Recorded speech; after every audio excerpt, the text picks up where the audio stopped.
రాజశేఖర రెడ్డి బిడ్డ ఈ రోజు అడ్డుపడుతుంది, ఈ రోజు ఎదురు నిలబడుతుంది. ఎందుకంటే వివేకానంద రెడ్డి గారి హత్య విషయంలో ఈ రోజు వరకు న్యాయం జరగలేదు. కాబట్టి ఈ పోరాటంలో మీ అందరూ రాజశేఖర రెడ్డి బిడ్డ తరఫున ఉన్నారని నేను విశ్వసిస్తున్నా. ఈ రోజు వరకు వివేకానంద రెడ్డి గారి రక్తం ఈ గడ్డ మీద న్యాయం కోసం ఆక్రోశిస్తూనే ఉంది. వివేకానంద రెడ్డి బిడ్డ తట్టని తలుపు లేదు న్యాయం కోసం, ఎక్కని గడప లేదు, ఎక్కని మెట్టు లేదు న్యాయం కోసం. ఈ అన్యాయాన్ని మీ అందరూ కూడా ఎదిరిస్తారని ఒక పక్క న్యాయం ఉంది, ఒక పక్క నేరం ఉంది, ఒక పక్క ధర్మం ఉంది, ఇంకో పక్క డబ్బు అధికారం ఉంది. మీరు న్యాయం పక్కన నిలుస్తారని రాజశేఖర రెడ్డి బిడ్డను గెలిపిస్తారని మా నమ్మకం.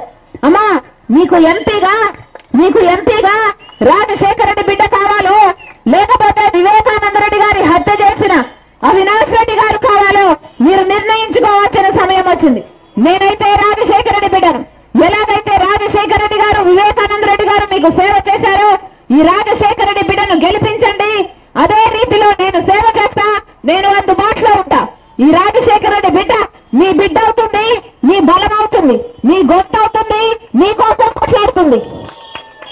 మీరు గెలిపించండి, ఇదే గడ్డ మీద బతుకుతా. మీరు గెలిపించండి, ఇదే గడ్డ మీద బతకడం కాకుండా నా జీవితాన్ని ఈ గడ్డకు అంకితం చేస్తా. మరొకసారి రాజశేఖర రెడ్డి బిడ్డని ఎంపీగా గెలిపించాలని, ఎమ్మెల్యేగా అఫ్జల్ ఖాన్ అన్నని గెలిపించాలని హస్తం గుర్తు మీద ఓటేయాలని, మీ అమూల్యమైన ఓటు హస్తం గుర్తు మీద వేయాలని మీ